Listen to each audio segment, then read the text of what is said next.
ನಮಸ್ಕಾರ, ಕನಸು ನ್ಯೂಸ್ಗೆ ಸ್ವಾಗತ. ಈಗ ಮುಖ್ಯಾಂಶಗಳು. ಹಿರಿಯ ಗಾಯಕಿ ಎಸ್ ಜಾನಕಿ ನಿಧನ, ದೇಶಕ್ಕೆ ತುಂಬಲಾರದ ನಷ್ಟ. ಮಹಾಬಲೇಶ್ವರ ಹಾಸನಾಳ್ ಭಾವಪೂರ್ಣ ನುಡಿ. ದಕ್ಷಿಣ ಭಾರತ ಸೇರಿದಂತೆ ದೇಶದಾದ್ಯಂತ ತಮ್ಮ ಸುಮಧುರ ಗಾಯನದ ಮೂಲಕ ಕೋಟ್ಯಾಂತರ ಸಂಗೀತಾಭಿಮಾನಿಗಳ ಮನಗೆದ್ದ ಹಿರಿಯ ಹಿನ್ನೆಲೆ ಗಾಯಕಿ ಡಾಕ್ಟರ್ ಎಸ್ ಜಾನಕಿ ಅವರ ನಿಧನದಿಂದ ಭಾರತೀಯ ಸಂಗೀತ ಲೋಕಕ್ಕೆ ತುಂಬಲಾರದ ನಷ್ಟವಾಗಿದೆ ಎಂದು ಹಿರಿಯ ನ್ಯಾಯವಾದಿ ಹಾಗೂ ಸಂಗೀತ ಕಲಾವಿದ ಮಹಾಬಲೇಶ್ವರ್ ಹಾಸನಾಳ್ ಭಾವಪೂರ್ಣ ಶ್ರದ್ಧಾಂಜಲಿ ಸಲ್ಲಿಸಿದ್ದಾರೆ. ಈ ಕುರಿತು ಮಾತನಾಡಿದ ಅವರು, ಒಬ್ಬ ಸಂಗೀತ ಕಲಾವಿದನಾಗಿ ಜೀವನದಲ್ಲಿ ಒಮ್ಮೆಯಾದರೂ ಎಸ್ ಜಾನಕಿ ಅಮ್ಮನವರನ್ನು ಭೇಟಿ ಮಾಡಬೇಕು ಎಂಬ ಆಸೆ ನನ್ನದಾಗಿತ್ತು. ಆ ಕನಸು ನನಸಾಗಲು ಗಂಗಾವತಿಯ ಸಂಗೀತ ಕಲಾವಿದೆ ಸುನೀತಾ ಬೆಂಗಳೂರು ಅವರು ಕಾರಣರಾದರು. ಅವರ ಮೂಲಕ ಜಾನಕಿ ಅಮ್ಮನವರನ್ನು ಭೇಟಿಯಾಗುವ ಅಪರೂಪದ ಅವಕಾಶ ದೊರೆತಿದ್ದು, ಅದು ನನ್ನ ಜೀವನದ ಅತ್ಯಂತ ಅಮೂಲ್ಯ ಕ್ಷಣವಾಗಿದೆ. ಅದನ್ನು ನಾನು 7 ಜನ್ಮಗಳ ಪುಣ್ಯವೆಂದು ಭಾವಿಸುತ್ತೇನೆ ಎಂದು ಹೇಳಿದರು. ಜಾನಕಿ ಅಮ್ಮನವರನ್ನು ಭೇಟಿ ಮಾಡಿದ ಆ ಕ್ಷಣ ಜನ್ಮ ನೀಡಿದ ತಾಯಿ ಹಾಗೂ ಶಾರದಾ ದೇವಿಯ ದಿವ್ಯ ಸ್ವರೂಪವನ್ನೇ ಕಂಡ ಅನುಭವ ನನಗಾಯಿತು. ಅವರ ಸರಳತೆ, ಸಜ್ಜನಿಕೆ, ವಿನಯಶೀಲತೆ ಮತ್ತು ಕಲೆಯ ಮೇಲಿನ ಅಪಾರ ನಿಷ್ಠೆ ನನ್ನ ಮೇಲೆ ಅಳಿಸಲಾಗದ ಪ್ರಭಾವ ಬೀರಿದೆ. ಆ ಒಂದು ಭೇಟಿಯೇ ನನ್ನ ಜೀವನವನ್ನು ಸಾರ್ಥಕಗೊಳಿಸಿತು ಎಂದು ಅವರು ಸ್ಮರಿಸಿದರು. ಎಸ್ ಜಾನಕಿ ಅಮ್ಮನವರ ಅಗಲಿಕೆಯಿಂದ ಸಂಗೀತ ಲೋಕ ಅನಾಥವಾಗಿದೆ. ಅವರಂತಹ ಅಪರೂಪದ ಗಾಯಕಿಯರು ಮತ್ತೊಮ್ಮೆ ಜನ್ಮ ತಾಳಿ ಸಂಗೀತ ಲೋಕವನ್ನು ಶ್ರೀಮಂತಗೊಳಿಸಲಿ. ಭಗವಂತನು ಅವರ ಆತ್ಮಕ್ಕೆ ಚಿರಶಾಂತಿ ನೀಡಲಿ ಎಂದು ಮಹಾಬಲೇಶ್ವರ ಹಾಸನಾಳ್ ಪ್ರಾರ್ಥಿಸಿ ಭಾವಪೂರ್ಣ ಶ್ರದ್ಧಾಂಜಲಿ ಅರ್ಪಿಸಿದರು. ಕನಸು ನ್ಯೂಸ್, ಗಂಗಾವತಿ. ಎಸ್ ಜಾನಕಿ ಅಮ್ಮ ನನಗೆ ಮಾತೃ ಸ್ವರೂಪಿಣಿ.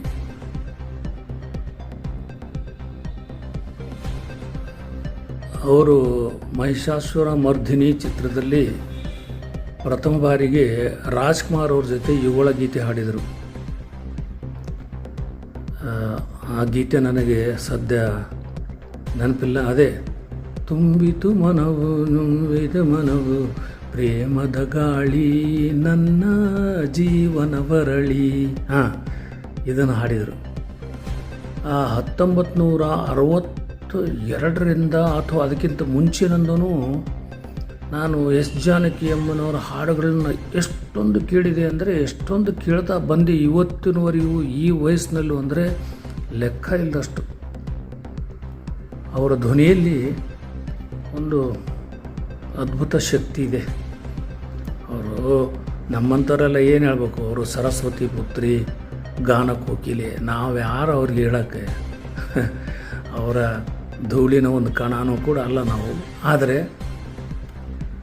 ಅವರು ಹಾಡಿದ ಹಾಡುಗಳು ಅವನ್ನೆಲ್ಲ ಕೇಳ್ತಾ ಕೇಳ್ತಾ ಇಷ್ಟು ವರ್ಷ ಕಳೆದ್ವಿ.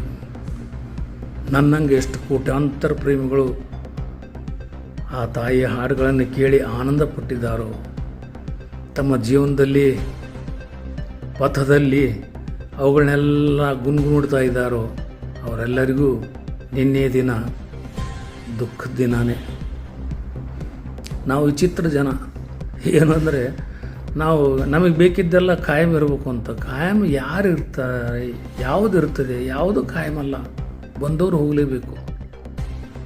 ಜಾನಕಿ ಅಮ್ಮ ಸಂಪೂರ್ಣ ಜೀವನವನ್ನು ಅವರು ಕಳೆದರು, ಬಹಳ ಆನಂದದಿಂದ ಕಳೆದರು. ನನ್ನ ಜೀವನದಲ್ಲಿ ಒಂದು ಆಸೆ ಇತ್ತು ಅವ್ರನ್ನ ಭೇಟಿ ಆಗಬೇಕು ಅಂತೇಳಿ. ನಾನು ಸುಮಾರು 3-4 ವರ್ಷದಿಂದ ಒಂದು 4-5 ಜನ ಮಿತ್ರರನ್ನು ಕರ್ಕೊಂಡು ಹೋಗಿ ಹೈದ್ರಾಬಾದ್ನಲ್ಲಿ ಸುಮಾರು 4 ದಿವಸ ಇದ್ದರೂ ನನಗೆ ಅವ್ರು ಭೇಟಿ ಆಗಲಿಲ್ಲ. ಬಟ್ ನಾನು ಪ್ರತಿಯೊಬ್ಬ ಪರಿಚಯದವ್ರಿಗೆಲ್ಲ ಹೇಳ್ತಿದ್ದೆ, ನಾನು ಜಾನಕಿ ಅಮ್ಮನ ಭೇಟಿ ಆಗಬೇಕು ಅಂತ. ಆವಾಗ ನಮ್ಮ ಗಂಗಾವತಿ ಹುಡುಗಿ ಪುಣ್ಯಾತ್ಗಿತ್ತಿ ನಾನು ಐ ಶುಡ್ ಥ್ಯಾಂಕ್ ಹರ್. ಈಗ ಒಂದು 1.5 ವರ್ಷದಿಂದ ಫೋನ್ ಮಾಡಲಿಲ್ಲ, ಸರ್ ಜಾನಕಿ ಅಮ್ಮ ಬೆಂಗಳೂರಿಗೆ ಬರ್ತಾ ಇದ್ದಾರೆ, ಬೆಂಗಳೂರಿಗೆ ಅವರ ಪರಿಚಯದವ್ರ ಮನೆಗೆ ಯಾರನ್ನೂ ಕರ್ಕೊಂಡು ಬರಬಾರ್ದು, ಯಾರಿಗೂ ಹೇಳಬಾರ್ದು, ನೀವು ಒಬ್ಬರೇ ಬರಬೇಕು ಅಂದರು. ನಾನು ನೋಡ್ರಿ, ಅದೇನು 1000 ಕೆಲಸ ಇದ್ದರೂ ಪರವಾಗಿಲ್ಲ, ಆವತ್ತು ರಾತ್ರಿ ಹೊರಟುಬಿಟ್ಟೆ. ಮುಂಜಾನೆ ನಾನು ಬೆಂಗಳೂರಿಗೆ ಸುನೀತಾನ ಕರ್ಕೊಂಡು ಆ ಜಾನಕಿ ಅಮ್ಮನವರು ಹೇಳಿದ ಮನೆಯಲ್ಲಿ ಹೋಗಿ ನೋಡಿದೆ. ಅವ್ರು ನೋಡಿದಾಗ ನನ್ನ ಕಣ್ಣು ನಾನೇ ನಂಬ್ದಂಗೆ ಆಯಿತು. ಅಪ್ಪ ಯಾವ ತಾಯಿಯನ್ನು ನೋಡೋಕ್ಕೋಸ್ಕರ ನಾನು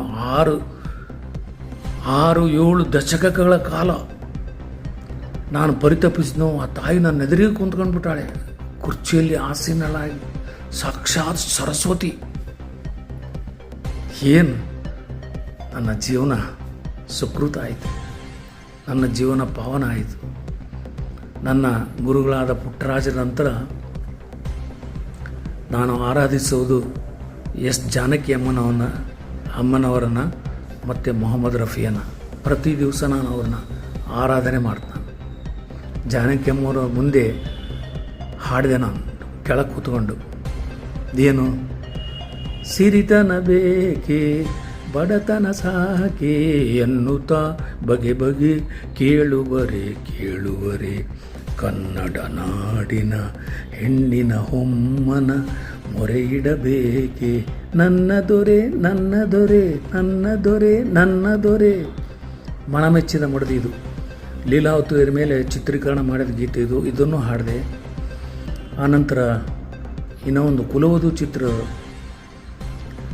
ಒಂದೇ ಮಾತು ಒಂದೇ ಮನಸ್ಸು ಒಂದೇ ನೀತಿ ಬೇಕು, ನಮ್ಮ ನಾಡಿನ ಮಕ್ಕಳೆಲ್ಲರೂ ಒಂದುಗೂಡಬೇಕು, ಜಾತಿ ಎರಡು ಗಂಡು ಹೆಣ್ಣು ಎಂದು, ಜಾತಿ ಎರಡು ಗಂಡು ಹೆಣ್ಣು ಎಂದು, ಜ್ಯೋತಿಯಂತೆ ನೀನು ಬೆಳಗಬೇಕು ಕಂದ, ಎಲ್ಲಿರಲಿ ಎಂತಿರಲಿ ತಾಯಿ ನಾಡೇ ಆನಂದ.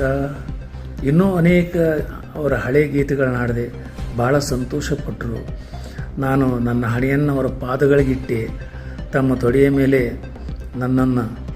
ನನ್ನ ಮಸ್ತಕವನ್ನು ಇರಿಸಿಕೊಂಡು ನನಗೆ ಮಗುವಿನಂತೆ ಆಶೀರ್ವಾದ ಮಾಡಿದರು. ಜೀವನದಲ್ಲಿ ಇದಕ್ಕಿಂತ ದೊಡ್ಡ ಸುಕೃತ ಮತ್ತೇನು ಬೇಕು ರೀ ಮನುಷ್ಯನಿಗೆ? ಯಾವಾಗ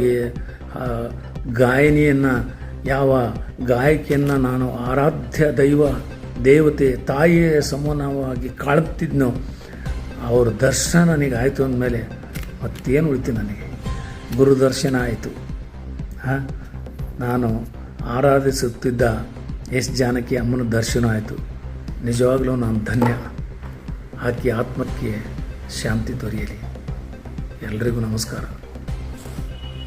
ನಮ್ಮ ಚಾನೆಲ್ಗೆ ಸಬ್ಸ್ಕ್ರೈಬ್ ಆಗಿಲ್ಲವಾದರೆ ಈಗಲೇ ಸಬ್ಸ್ಕ್ರೈಬ್ ಮಾಡಿಕೊಳ್ಳಿ. ಹಾಗೆ ಬೆಲ್ ಐಕನ್ ಮಾಡಿ, ಲೈಕ್ ಮಾಡಿ, ಶೇರ್ ಮಾಡಿ. ನಿಮ್ಮ ಭೇಟಿ ಮುಂದಿನ ವರದಿಯೊಂದಿಗೆ. ನೋಡ್ತಾ ಇರಿ ಕನಸು ನ್ಯೂಸ್ ಗಂಗಾವತಿ.